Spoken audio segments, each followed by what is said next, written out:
काढतो, डाऊनलाईन झोपा काढणार. आपण ट्रेनिंगला येत नाही, आपली टीम पण ट्रेनिंगला येणार नाही. किती लोक होते या सुरेशला? सिक्रेट ऑफ सक्सेस बघा, 1 2 3 4 5 6 7 8 9 10 11 12 13 एवढ्या लोकांना 13 लोक सिक्रेट ऑफ सक्सेसला आले आणि डायमंड बनायचं सगळ्यांना.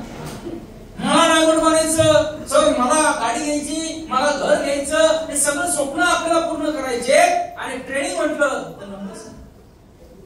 बघा कितीतरी लोक असे आहेत की जे जॉबला आहेत आणि जॉबच्या निमित्ताने त्यांना फॉरेनला पण जावं लागतं काम करायला.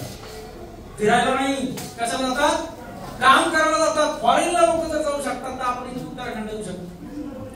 भारतातल्या भारतात आपण जाऊ शकत नाही. बरं फॉरेनला जाऊ नाही पण पॅकेज किती त्याचं? खूप झालं तर 20 लाख 25 लाख 30 लाख रुपये, 2 लाख 3 लाख 4 लाख 5 लाख पगार. याच्या पलीकडे नाही. पण त्याच्यासाठी शिकावं किती लागलं? 15 वर्ष 20 वर्ष. खर्च किती केला? लाखो रुपये खर्च केला. त्यावेळेस ती नोकरी मिळाली. इथं खर्च करण्याची गरज आहे. इन्व्हेस्टमेंट करावं लागतं का नाही? उत्तराखंड 10,000 रुपये खूप झालं. ट्रेनचं तिकीट 1,500 जायला 1,500 यायला, तिथं 6,000. परत वरचा खर्च खाण्यापिण्याचा म्हणजे 10-12 हजार रुपये लागणार. मला सांगा या ठिकाणी परत तिथंच आपण कुठं इन्व्हेस्टमेंट करावं लागेल. हे सोयीस्कर यावं लागेल, ट्रेनिंगला यावं लागेल. जे जे ट्रेनिंग आहे ते ट्रेनिंग अटेंड करावं लागते. मला सांगा सर, एक 6,200 10,000 बघा चल किती? 10,000. 10,000 मध्ये तिथं जी लोक ट्रेनिंग घेण्यासाठी आली होती, क्राउन डायमंड किती वर्ष लागली जरा क्राउन डायमंड? 6 वर्ष 7 वर्ष 8 वर्ष त्यांनी AWPL मध्ये काम केलं, मेहनत केली, अनुभव घेतला आणि तो फील्डवरचा अनुभव तुम्हाला उत्तराखंड त्या ठिकाणी दिला. बरं एक क्राउन डायमंड नाहीये त्या ठिकाणी. तुम्ही 3 दिवसामध्ये 4 दिवसामध्ये कमीत कमी 6 ते 7 लोकांनी ट्रेनिंग घेतलं की नाही? यांचा सगळ्यांचा 7-7 वर्षाचा अनुभव काउंट करा, म्हणजे 50 वर्षाचा अनुभव त्यांनी त्या ट्रेनिंगच्या माध्यमातून शेअर केला. आणि हा अनुभव घेण्यासाठी तुम्हाला लाखो रुपये खर्च करावा लागतील मार्केटमध्ये, बरोबर नाही? हे तिथं चुकलो हे कळलं त्यावेळेस खर्च किती झालेला असतो, लॉस किती झालेला असतो. नाही ते जाऊ द्या, फील्डवर तुम्ही चुकला. आतापर्यंत 6 महिने तुम्ही काम केलं पण चुकीच्या पद्धती करत होता. ते तुम्हाला कुठं कळलं? ट्रेनिंग मध्ये कळलं चुकीचं काम मी करत होतो. म्हणजे मला सांगा 6 महिने वाया गेले. 6 महिन्यामध्ये अनुभव घेण्यासाठी तुम्ही कमीत कमी 5-50 हजार लाख रुपये खर्च केले असतील. तोच अनुभव ट्रेनिंगच्या माध्यमातून आपल्याला 3 तासात 4 तासात काही रुपयामध्ये 100, 200, 500, 1000 रुपयामध्ये 10,000 मध्ये 5,000 मध्ये नॉलेज आपल्याला मिळत असतं. तर आपण लिस्ट वर आलो होतो. ही लिस्ट आपण काढली होती.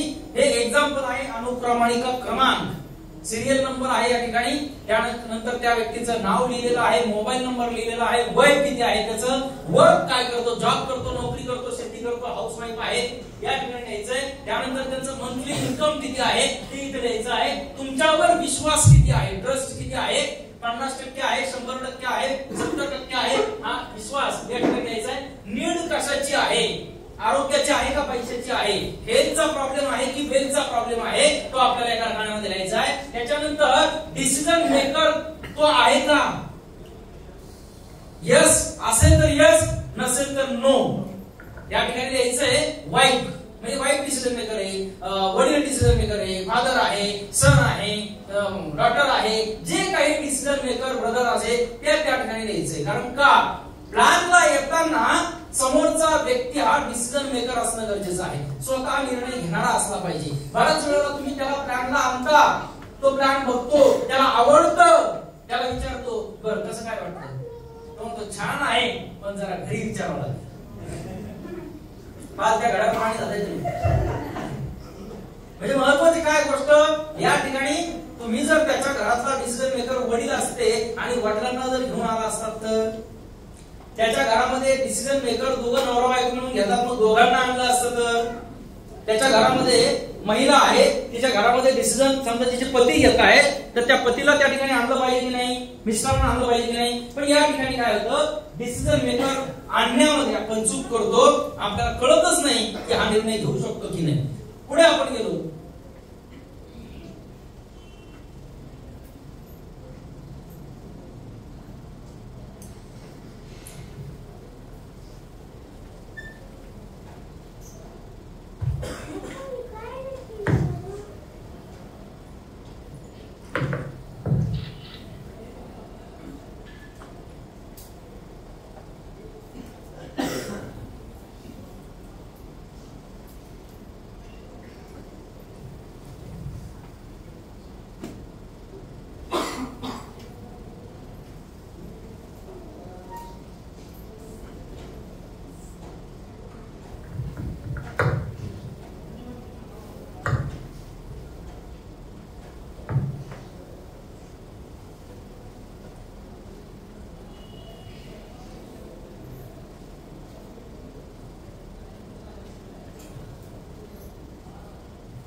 डेफिनेशन आहे का?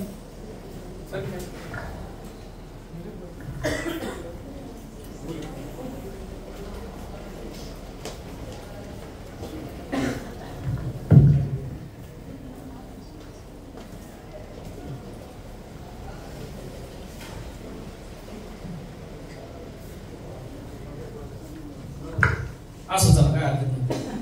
त्याच्यानंतर आहे कॅटेगरायझेशन. लिस्टला काढल्यानंतर काय करायचं आपल्याला? वर्गीकरण करायचं. जसं लग्न कार्यामध्ये आपण पत्रिका छापतो, पत्रिका वाटण्यासाठी आपण काय करतो?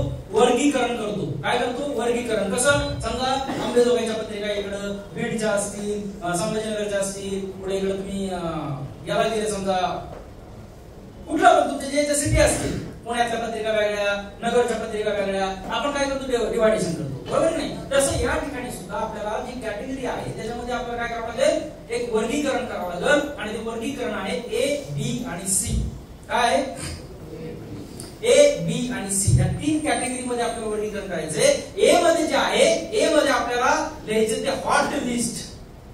ए म्हणजे काय? हॉट लिस्ट म्हणजे काय? जवळचे, नियर अँड डिअर, जवळचे लोक, ज्यांच्यावर तुमचा हक्क आहे, ज्यांना तुम्ही हक्काने बोलू शकता, तुला करायचंय, ज्यांचा तुमच्यावर 100% विश्वास आहे, असे हक्काचे लोक.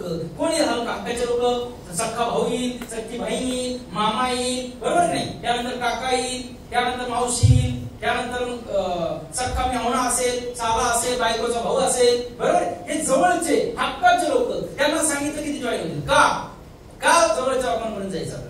कारण ते लगेच जॉईन होतील. आज ते तुम्हाला विचारणार नाही प्रूफ काय आहे, कंपनी चांगली आहे, ते प्रूफ विचारणार नाहीये. ते काय विचारतील? तू करतोय ना, बस तू बघितलंय ना, ओके ठीक आहे. म्हणजे तुमच्यावर 100% त्यांचा भरोसा आहे. आणि त्यांना जॉईन केल्यानंतर, त्यांना प्रोडक्ट केल्यानंतर तुमच्या हातामध्ये रिझल्ट येतील. काही रिझल्ट आल्यानंतर तुमच्याकडे इन्कम पण येईल. इन्कम आलं तर तुमच्याकडे आरसा होईल दाखवायला, तुमच्याकडे कॉन्फिडन्स येईल की हे प्रोडक्ट आपण दिलेत आणि आता रिझल्ट आलेला आहे. काय तुमच्याकडे काय प्रूफ येईल, एक आरसा येईल दाखवायला. त्यानंतर तुम्ही बी कॅटेगरीकडे जायचे. कुठं? बी कॅटेगरीकडे. बी कॅटेगरी म्हणजे कुठली कॅटेगरी? त्याच्यामध्ये थोडेसे लांबचे सख्खे मित्र आहेत, जवळचे एकदम. दोन तर मित्र असे असतात की त्यांचा तुमच्यावर विश्वास असतो, बरोबर नाही? मित्राचा मित्र म्हणजे बी कॅटेगरी मध्ये. मित्राचा मित्र बी कॅटेगरी मध्ये. साला आहे, साल्याचा साला बी कॅटेगरी मध्ये. मावशी सख्खी, सख्खी मावशी ए कॅटेगरी हॉट लिस्ट मध्ये. दुसरी कॅटेगरी जी आहे ती कॅटेगरी कुठली? Warm list. बी कॅटेगरी मध्ये वॉर्म लिस्ट. वॉर्म लिस्ट मध्ये कोणी? चुलत मावशी, बरं? वॉर्म कॅटेगरी मध्ये कोणी? सख्खा चुलत मामे भाऊ. कुठे? बी कॅटेगरी येते, म्हणजे वॉर्म लिस्ट मध्ये. त्यानंतर आपले सख्खे मित्र आहेत जवळचे, ते हॉट लिस्ट मध्ये. वॉर्म लिस्ट मध्ये कोणी? मित्रांचे मित्र, वॉर्म कॅटेगरी. नंतर आहे तिसरी कॅटेगरी आपण बघितली, ए, बी आणि सी. सी कॅटेगरी म्हणजे कोल्ड लिस्ट. जे तुमच्यापेक्षा वयाने मोठे आहेत, अनुभवाने मोठे आहेत, पदाने मोठे आहेत, पैशाने मोठे आहेत, असे लोक कुठे येतील? C category. सी कॅटेगरी मध्ये येतील, म्हणजेच कोल्ड लिस्ट मध्ये, की जे लोक तुम्हाला प्रूफ मागतील, तू काय प्रूफ आहे इन्कम येतं, मग तुम्ही सांगू शकता सर माझा 10,000 चेक आलाय, माझं 5,000चं इन्कम झालंय, माझं 20,000चं इन्कम झालंय, आणि माझ्या माध्यमातून मी ज्या लोकांना प्रोडक्ट दिले त्या लोकांचे रिझल्ट माझ्याकडे आहेत, व्हिडिओ आहे, एक व्हिडिओ दाखवा. नंतर आहे FORM करायचा. FORM करायचा आपला त्यांचा म्हणजे फॅमिली, ऑक्युपेशन, रिक्रिएशन आणि मनी. म्हणजेच काय, समोरच्या व्यक्तीची कुंडली म्हणजे FORM. त्याची कुंडली काढावं लागेल की नाही? कधी पण समजा तुम्ही इंटरव्ह्यू गेल्यानंतर ते आपल्याला काय म्हणतात, बायोडाटा, बरोबर ना? बायोडाटा म्हणजे कुंडली. म्हणजे काय की तुमचं नाव काय, तुम्ही कुठले आहात, तुम्ही कुठल्या कॉलेजमध्ये शिक्षण घेतलंय, किती तुमचं शिक्षण झालेलं आहे, कुठं तुम्ही नोकरी केली, किती अनुभव तुमचा आहे, या सगळ्या गोष्टी त्या बायोडाटा मध्ये असतात. चेहऱ्यावर लिहिलेलं असतं म्हणून ते बायोडाटा म्हणतात. या ठिकाणी सुद्धा चेहऱ्यावर लिहिलेलं नाहीये याला हेल्थचा प्रॉब्लेम आहे का, वेल्थचा प्रॉब्लेम आहे, याला दोन्हीचा प्रॉब्लेम आहे, कशाचा प्रॉब्लेम आहे, नेमकं काय ते आपल्याला FORM केल्यानंतर कळणार आहे. FORM म्हणजे काय, आपण समोरच्या व्यक्तीला भेटल्यानंतर पहिली गोष्ट काय विचारतो, फॅमिली बद्दल कसा आहेस, फॅमिली कशी आहे, आई कशी आहे, वडील कसे आहेत, पत्नी कशी आहे, बहिणी कशा आहेत, मुलं कशी आहेत, काय करतो आपण, तब्येतीबद्दल विचारलं, फॅमिली बद्दल. त्याच्यानंतर ऑक्युपेशन. ऑक्युपेशन म्हणजे काय करतोय तू, सध्या काय करतोय, बरं सध्या नोकरी, जॉब वगैरे काय. 5 वर्षानंतर एखादा मित्र भेटला, डायरेक्ट म्हटलं भारत बरं झालं भेटलं, चल चालू तर त्याला आपल्याला काय करावं लागेल, अगोदर थोडंसं परत ट्युनिंग जुळवावं लागेल. मग आपण ऑक्युपेशन, नंतर रिक्रिएशन. रिक्रिएशन म्हणजे काही त्याला एक्स्ट्रा करायची गरज आहे का, रिक्रिएशन मध्ये येणार. ऑक्युपेशन विचारलं आपण, आता समजा त्यांनी काय, तुम्ही बोलता बोलणार आहे, अरे घरात हा प्रॉब्लेम आहे, घरात ते आहे, घरात हे आहे, नाही बोलला तर तुम्ही एखादा तुमचा प्रॉब्लेम सांगा. तुम्ही एक सांगितलं तर 2 सांगा. माणसाची सवय काय आहे माहिती का, तुम्ही ज्यावेळेस रडता समोरचा पण रडतो, खरं. मग त्याचे प्रॉब्लेम काढून घेण्यासाठी आपल्याला काय करायचं, रिक्रिएशन. त्याला काही गरज आहे का. नंतर मनी, पैशाची परिस्थिती काय आहे, महिन्याला पेमेंट किती येतं, किंवा मग काय काय त्याचे खर्च आहे, मग खर्च जाऊन पेमेंट राहतं का पैसे शिल्लक राहत नाही, या गोष्टींची आपल्याला याच्या माध्यमातून चौकशी करता येईल आणि इन्व्हिटेशन देणं सोपं आहे. एखाद्या डॉक्टरकडे तुम्ही गेलात, त्या डॉक्टरकडे गेल्यानंतर डॉक्टर म्हणतात काय झालं तुम्हाला, विचारतात ना, कळायला म्हणता तुम्ही डॉक्टरकडे गेला, डॉक्टर मी आजारी, बरं बसा देतो इंजेक्शन, जा, असं होतं नाही. तो काय म्हणतो, काय दुखतंय, आपण असं म्हणतो काय डॉक्टर, तुम्ही डॉक्टर झाले तुम्हाला कळत नाही माझं काय दुखतंय, तुझं काय दुखतंय तुला माहिती, डॉक्टरला माहिती. मग डॉक्टर विचारतात काय दुखतंय, डोकं दुखतंय, ताप आलाय, काय आलं ते. मग तो डॉक्टर विचारतो बरं काही गार खाल्लं होतं का, बरोबर, काही बाहेरचं जेवण केलं होतं का, पाणी बाहेर इन्फेक्शन झाले काय, त्याच्यावर ना तो निष्कर्ष काढतो आणि मग आपल्याला गोळ्या औषधं देतो. येतं लक्षात. म्हणून आपल्याला या ठिकाणी FORM करायचं आहे. डॉक्टर पण FORM करतात आणि मग आपल्याला गोळ्या औषधं देतात. याच्यासाठी सगळ्यात महत्त्वाची गोष्ट काय, आपल्याला अप्रोच व्हायचे समोरच्या व्यक्तीला. काय अप्रोच होताना आपल्याला आपला ड्रेस कोड बघा, प्रोडक्ट लोकांनी खाल्लेलं नाही, घेतलेलं नाही, माहिती नाही, कंपनी लोकांनी बघितलेली, जयपूर बघितलेलं, संजीव कुमार सरांना बघितलेलं.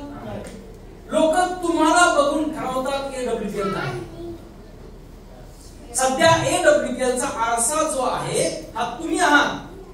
AWPL समजा आपण गबाळ्या पद्धतीने गेलो तर लोक म्हणतात गबाळी बरोबर. आपण जर व्यवस्थित भांग पाडलेला नाही कसं गेलो तुम्ही टाय घातला पण व्यवस्थित घातलेला नाही, वाटीकडे की टाय तिकडे चाललाय अशी कंपनी. बूट तुम्ही व्यवस्थित घातलेले नाहीये तर मग अशी कंपनी आहे बरोबर.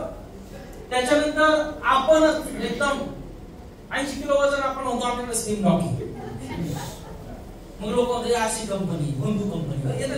म्हणून महत्वाची गोष्ट, सोन्याचं शोरूम तुम्ही बघा, कुठल्याही चांगल्या कंपन्यांच्या गाड्यांचे शोरूम बघा, जसं शोरूम तसं ग्राहक आकर्षित होतं. शोरूम तुमचं काय पाहिजे, एकदम ओके पाहिजे. शोरूम म्हणजे ड्रेस कोड पहिली गोष्ट. तर बघा इथं काही लिहिलेलं नाही, हे कोण आहे, कोण आहे ते, वकील साहेब. काय लिहिलंय इथं काय, हे कोण आहे, काय लिहिलंय का, डॉक्टर. ड्रेस कोड आज जर प्रोफेशनल कॅटेगरी मध्ये तुम्हाला जायचं असेल किंवा जे प्रोफेशनल व्यवसाय करतात, हॉटेलचा व्यवसाय जरी असेल तरी ड्रेस कोड आहे. कॅप्टनचा वेगळा आहे, वेटरचा वेगळा आहे, मॅनेजरचा वेगळा आहे ड्रेस कोड. त्यानंतर तुम्ही फिटरला पण ड्रेस कोड आहे, डॉक्टरला पण ड्रेस कोड आहे, इंजिनियरला पण ड्रेस कोड आहे, बरोबर नाही? त्यानंतर आपण बघतोय पंडितजीला पण ड्रेस कोड आहे, आर्मीला पण ड्रेस कोड आहे, सगळ्यांना ड्रेस कोड. मग आपल्याला पण ड्रेस कोड असणं गरजेचं आहे. बघा या ठिकाणी ड्रेस कोड अतिशय महत्त्वाचा आहे. आपला ड्रेस कोड काय? आपल्याकडे टी शर्ट आले ते पण घालू शकतो, काय प्रॉब्लेम. AWPL चे टी शर्ट, AWPL ची साडी, AWPL चा पंजाबी ड्रेस हे पण आलेला आहे.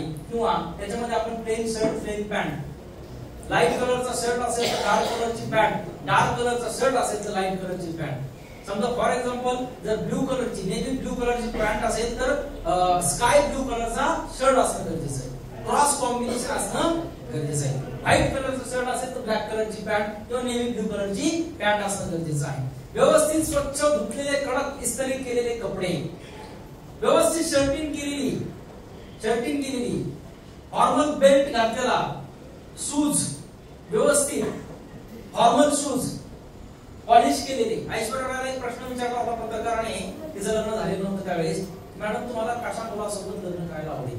तिने सांगितलं होतं की जो रोज बुटाला पॉलिश करतो त्याच्यासोबत.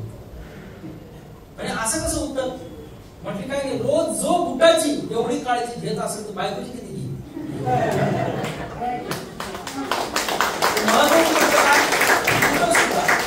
सॉक्स पण रोज स्वच्छ धुतलेले, क्लीन धुतलेले, कॉटनचे सॉक्स, नाही तर काय नाही आता धुतलेले 2-3 दिवस रोज तेच घालतो.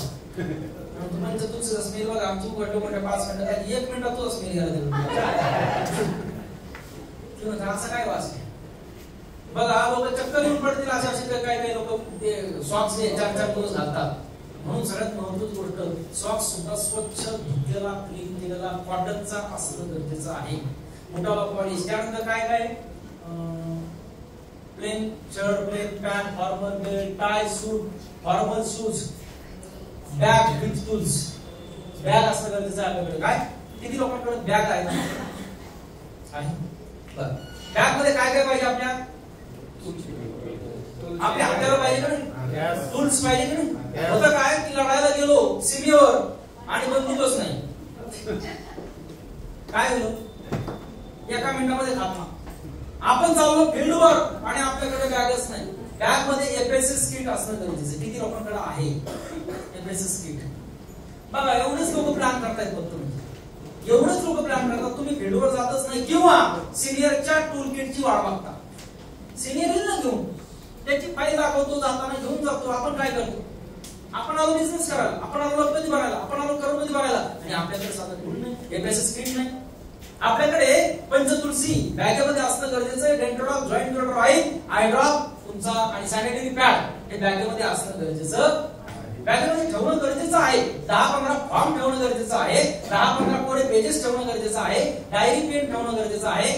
पेन पण घेऊन जातो तो 5 रुपयाचा 2 रुपयाचा पेन. त्यांनी प्लॅन देतो, सांगतो आपण आमचा प्लॅन नाही खाता राखी 18 लेवल 73 करोड 5 रुपयाचा प्लॅन पेन. मग प्लॅन पण तसंच वाटणार ना आपल्याला 5 रुपयाचा. समोरच्या व्यक्तीला प्लॅन पण किती रुपयाचा वाटत? 5 रुपयाचा. 100 रुपयाचा, 150 रुपयाचा, 200 रुपयाचा कमीत कमी खिशाला पेन असणं गरजेचं आहे. येते लक्षात? मला बॅग दाखवा का त्याची? यांच्याकडे बॅग आहे. आता याच्यावर लगेच लक्षात येईल बघा. काही फाईल आहे एफएसएस किट. जेव्हा जॉईन झाला होता 1 वर्षापूर्वी तेव्हाची घेतली, अजून बदललेलंच नाही. त्याचा कलर उडाला, लांब झालेलं, तरी पण आपण काय करतो? तुमची डेंटोड्रॉप काढा पाहिजे.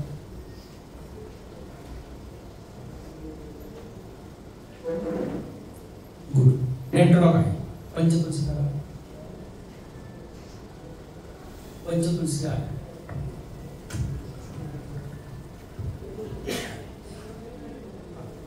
एकदम स्टिकर वगैरे एकदम क्लीन क्लिअर असलेली पंचतुलसी पाहिजे. बऱ्याच जणांचं स्टिकर निघालेलं आहे, ओलं झालेलं आहे, तेच घेऊन वापरता. लोकांना वाटतं तुलसी अशीच, लोकांना कळतच नाही ब्रँड काय. त्यानंतर सकाळी पेशंटला दिलं जॉईंट क्लोराईड आता नाहीये. सगळ्यात महत्त्वाची गोष्ट जेसी ऑइल पण असणं गरजेचं आहे. हे आय ड्रॉप आहे, ही साबण आहे, थर्मोकॉल दाखव, थर्मोकॉल आहे, हे असा थर्मोकॉल वापरून कसं काळा पडला सगळ्यांसाठी आहे, सगळ्यांची हीच परिस्थिती. कोणाकडे आता यांच्याकडे जे शिवाय नाही तर कोणाकडे तुळशी, कोणाकडे तुळशी आहे तर डेंड्रॉप नाही, कोणाकडे डेंड्रॉप आहे तुळशी आहे, डेंड्रॉप आहे आय ड्रॉप नाही, कोणाकडे आय ड्रॉप आहे साबण नाही. अशा बऱ्याच गोष्टी आपल्याकडे मिस आहेत. म्हणून सगळ्या गोष्टी आपल्या टूल्स मध्ये असणं गरजेचं आहे. फॉर्म नाही बघ, परिपूर्ण बॅग कोर पेजेस आहेत, फॉर्म आता सध्या नाही. काही दाखव,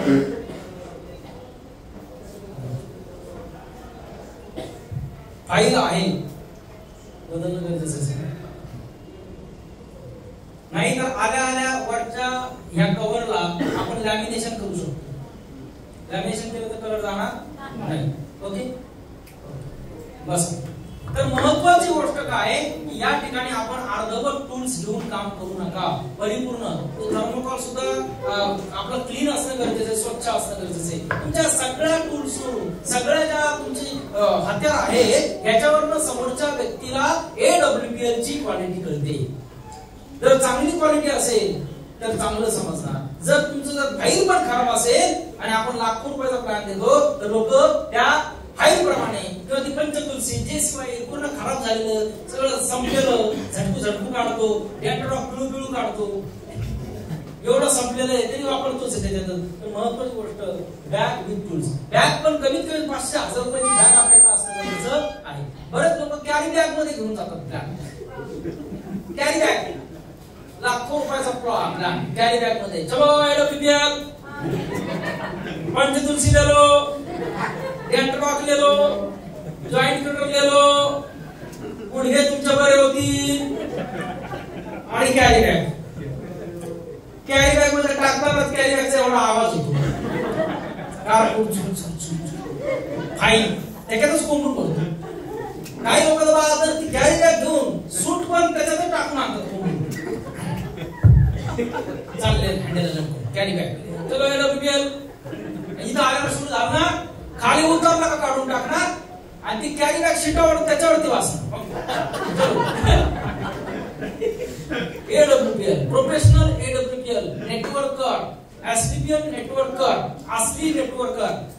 महत्वाची गोष्ट एक बॅग सांगतो द्या, पेन डायरी. बऱ्याच वेळेला आपण ट्रेनिंगला येतो, सेमिनारला फंक्शनला येतो किंवा कुठल्याही मीटिंगला येतो, आपल्याकडे डायरी नसते. डायरी किती लोकांकडे नाही आहे, बाकीच्यांकडे आहे चेक करू नाही. आता तुम्ही ट्रेनिंग पाठ करून जाणार पाहिजे, सगळं पाठ करून जाणार. जोरदार काय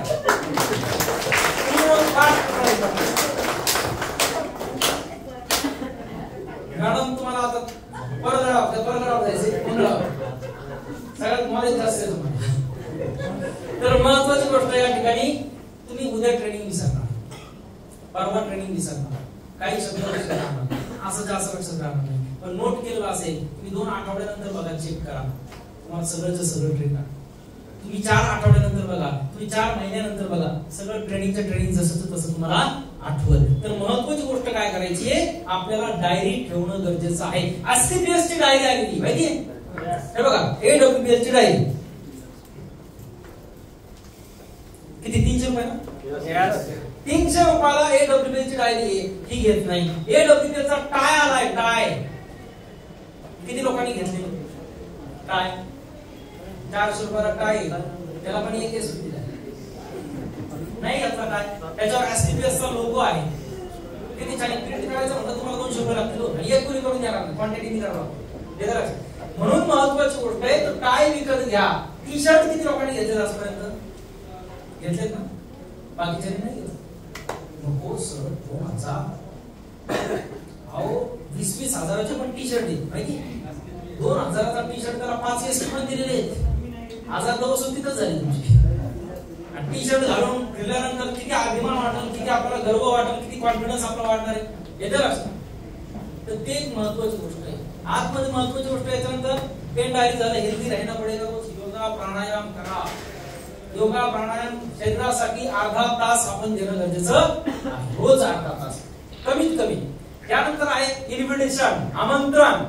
आमंत्रण द्यायचं आपल्याला. इन्व्हिटेशन हे 2च मिनिटांमध्ये द्यायचं असतं. त्याची क्युरिओसिटी वाढवावी लागते समोरच्या व्यक्तीची. आणि आपण काय करतो, तासन तास त्याच्याकडे बसतो, इन्व्हिटेशन नाही देत, प्लॅनच देऊन येतो.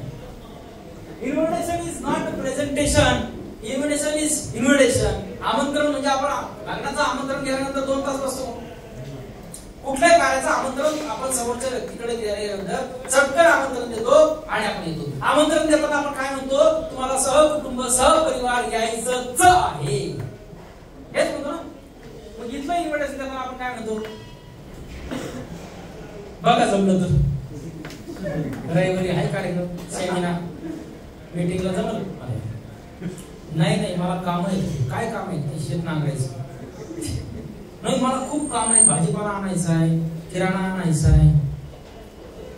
रविवारचा दिवस आहे ना, रविवारच्या दिवशी सुट्टी असते, मीच पोळ्या भाजी करतो, काय करू स्वयंपाकात मदत करतो. कसं आज मला जमणार नाही असे कारण देणारा हजार. तर महत्वाची गोष्ट काय, इन्व्हिटेशन देताना तुम्हाला प्रोग्रामला यायचंच आहे, याच्यामध्ये 100% तुमचा फायदा होणार आहे. तुम्हाला तिथं असे व्यक्ती भेटणार आहे की ज्या व्यक्तीला भेटायला लोक त्रासतात, ज्या व्यक्तीचे 2 शब्द ऐकायला लोक 200 किलोमीटरवरून 400 किलोमीटरवरून येतात. आणि या वेळेला ते व्यक्ती येत आहेत. मग ते चंद्रकांत पाटोळे सर जरी असतील तरी त्यांची हाईप करायची, एडिफिकेशन करायचं. काम घेणारे अविनाश सर जरी असतील, काम घेणारे मुळे सर जरी असतील, काम घेणारे मुक्रम सर जरी असतील, काम घेणारे आपले जालिंदर सर जरी असतील, तरी पण काय करायचं, एडिफिकेशन. ते म्हणतात नाही इथे काय घेतच असतं, समोरच्याला काय माहिती. हॅलो, समोरच्याला माहिती का नाही. मग समोरच्याला आपण हाईप किती पाहिजे, एडिफिकेशन केलं पाहिजे प्रोग्रामचं. सगळ्यात महत्वाची गोष्ट क्युरिओसिटी. फोन केला, नमस्कार, रविवारी एक प्रोग्राम आहे आणि अतिशय जबरदस्त आहे, त्या प्रोग्रामला तुम्हाला यायचे, मला 2 तिकीट मिळाले प्रोग्रामचे, त्याच्यातलं 1 तिकीट मी तुमच्यासाठी ठेवलं, 1 माझ्यासाठी. ओके, ठीक. बाकी काही बोलू, मी तुमच्याकडे बरोबर 10:30 वाजता येईल, आपण जाऊया. इन्व्हिटेशन. तर इन्व्हिटेशन देताना एकदम तुरटक शब्दामध्ये समोरच्या व्यक्तीला त्याचा फायदा त्याच्यामध्ये दिसला पाहिजे. काय दिसला पाहिजे, आपण इथं होतं काय माहिती का, प्रोग्रामवरच आपण कमी फोकस करतो, सेमिनारवर. आपण म्हणतो काय नाही, सेमिनार आज आहे, ते जर नाही आला सिनियर त्याच्या घरी काय 1 to 1 ठीक आहे, 1 to 1 करा, परंतु शनिवार हा इन्व्हिटेशनचा असला पाहिजे. शनिवार इन्व्हिटेशनचा असला पाहिजे, रविवार सेमिनारचा असला पाहिजे, सोमवार मंगळवार फॉलो, बुधवारी क्लोजिंग, गुरुवारी शुक्रवारी एनएससी. एनएससी म्हणजे काय, न्यू असोसिएट काउन्सिलिंग. या पद्धतीने आपण काम करणं गरजेचं आहे. बराच वेळा होतं काय, सेमिनार इकडे चालू आणि खाली वन करतो. एक दबा आदर असंच भेटला मला, चाकणला सेमिनार चालू होता, मी वर आहे, कुठे गेला, त्याला फोन केला, बघा म्हणे वर, इकडे खाली खाली बघा, खाली खाली काय खाली, प्लॅन देतो यांना. म्हणलं आता इथून बूट काढून फेकाव काय. अरे बाबा सेमिनार इकडे चालू आहे, इकडे थिएटरवर पिक्चर चालू आहे, ते मोबाईल दाखवते नाही. आता बघा काय आज सेमिनार, आणि फोन केला सिनियरने, कुठे 9 वाजता, किती गेस्ट येत आहेत, सर गेस्ट नाहीये, मी आज काही येणार नाही. का नाही, 11 वाजता मला एक प्लॅन आहे आणि 1 वाजता एक प्लॅन आहे, त्याच्याकडे जायचं. अरे तिकडे कुठं प्लॅन करत, इकडे ये ना, या लोकांना इकडे येऊ, नाही आले इकडं तर ठीक आहे ना, तुम्ही तरी सेमिनार हे चार्जर आहे. काय आठवड्याचं चार्जिंग आपल्याला सेमिनार करून देतो, आपल्या स्वतःचं चार्जिंग. आपल्याला मोबाईलवर चार्जिंग करावं लागतं की नाही, तसं मोबाईलचं चार्जर जे चार्जर आहे, आपलं चार्जर सेमिनार आहे, ट्रेनिंग आहे, फंक्शन आहे. येतं लक्षात, आपलं फंक्शन हे टॉनिक आहे, सेमिनार हे चार्जर आहे, त्यानंतर ट्रेनिंग हे एज्युकेशन आहे. महत्वाची गोष्ट, आपण सेमिनारला फोकस केला पाहिजे. सेमिनार म्हणजे बाजारचा दिवस. कोणता दिवस, आज आमचा बाजार आहे, तिथे अभिमानाने म्हणतो आपण आज बाजार आहे, बाजारच्या दिवशी कोणीच भेटत नाही, 3-4 वाजता 5 वाजता सगळे बाजारला गेलेले असतात। मग हा सेमिनार म्हणजे आपला बाजार, सेमिनार म्हणजे आपली जत्रा। आणि सगळ्यात महत्त्वाची गोष्ट डेली क्लोजिंग। डेली क्लोजिंग होत नाही, आपल्याला वाटतं बुधवारी क्लोजिंग आहे तर बुधवारीच क्लोजिंग केलं पाहिजे, बुधवारीच नाही तर रोज क्लोजिंग करा, सोमवारी करा, वेबसाईट बंद असते का, मंगळवारी करा, रविवारी करा, शनिवारी करा, रोज एसपी। आपण काय करतो, एसपी प्रोडक्ट घेतले, एसपी तसेच प्रोडक्ट घेऊन जातो, पण ते आयडी देत नाही शॉपकीवाल्याला, बरोबर का मुळे सर? Yes sir. आयडी लवकर मिळत नाही ना, लवकर नाही मिळत सर। हा, आयडी देत नाही, त्यांनी नाही सांगितलं मला, हा माझा अनुभव आहे, माझा अनुभव आहे, त्यांनी काही सांगितलं विचारतो। आपण प्रोडक्ट तर घेऊन जातो पण वेळच्या वेळी एसपी मारत नाही, त्याच्यामुळे काय होतं माहिती का, एकाचं नुकसान होत नाही, तुमच्यामुळे तुमचं स्वतःचं नुकसान होतं, ज्याचे एसपी मारले नाही त्याचं नुकसान होतं, त्याच्या अपलायन्सचं, तुमचं अपलायन्सचं, सगळ्यांचंच नुकसान या ठिकाणी होतं। म्हणून नुकसान होऊ देऊ नका, सवय लावा डेली क्लोजिंग करण्याचं। प्रोडक्ट घेतले, आयडी दिला, रिपर्चेस करा, भले जाऊ द्या काय, परंतु लगेच एसपी आपण करणं गरजेचं आहे। Invitation is not present, invitation देते टाइम आपके अंदर जोश होना चाहिए। काय पाहिजे आपलं, एक जोश पाहिजे, उत्साह पाहिजे। आपणच मारण्यासारखं इन्विटेशन देतो, काय जमलं का तुम्हाला, जमलं ते माझ्यासाठी या, खरंच ना प्लीज या, माझ्यासाठी या, मी म्हणतो म्हणून या, आणि तुम्ही म्हणता म्हणून तो जर आला तर कधी जॉईन होत नाही, तो जर त्याच्यासाठी आला तर जॉईन, तो त्याच्यासाठी आला तर प्रोडक्ट घे, तुमच्यासाठी आला तर घेणार। म्हणून अशा विनवण्या करू नका, येणारे तुला जीव घालतो, तुला चहा पाचतो, नाश्ता चालतो तुला, ये तर खरं एकदा ये, विनवण्या करू नका। तुम्ही देताय, मागायला नाही चालले, मागणारा विनवण्या करतो, देणारा नाही। मागणारा कधी पण विनवण्या करतो, काय द्या द्या द्या, आणि देणारा काय करतो, आपण मागू नका। त्याच्यामुळे जो काढला मला एक भिकारी असतो, आता भिकारी म्हणलं त्याचे विचार, भिकारी म्हणून तो भिकारी झाला, ते भिकारी असतो, त्या भिकाऱ्याला एक श्रीमंत माणूस विचारतो, तुला जर 1 करोड भेटले तर काय करायचे, 1 करोड, मी BMW घेईन, बर 1 करोडची BMW घेतला काय करायची, म्हणलं काय त्याच्यात बसून भीक मागतो, गाडीत बसून भीक मागत, काय भिकारीचे विचार तसे भिकारी। एक जण असतो बिल गेट्स, सर्वसामान्य एक व्यक्ती असतो, आणि बघा ऑपॉर्च्युनिटी, संधी आली कशी घ्यायची असते। किती लोकांना गाडी घ्यायची का, हॅलो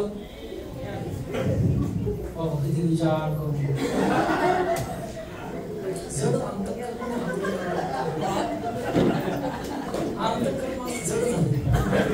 किती लोकांना घ्यायची, घेतली, हात वर करायचा, देव काय होत असं, कोण हात वर करतो, हा हा, ज्यांनी केलं नाही त्यांच्या नादाला कशाला लागेल, त्याला काय एवढा वेळ आहे देवा, ज्यांनी केलेच नाही त्यांना पाहिजेच नाही देव।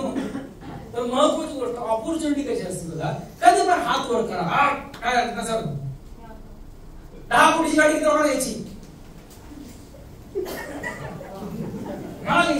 मला 20 कोटीची गाडी घ्यायची, म्हणा काय हरकत आहे, पैसे लागले, आज त्यांनी वर केले का पैसे लागले का, गावाने बघितलं द्यावं लागतं, 5-6 वर्षात 7-8 वर्षात तरी द्यावं लागतं 10 कोटी।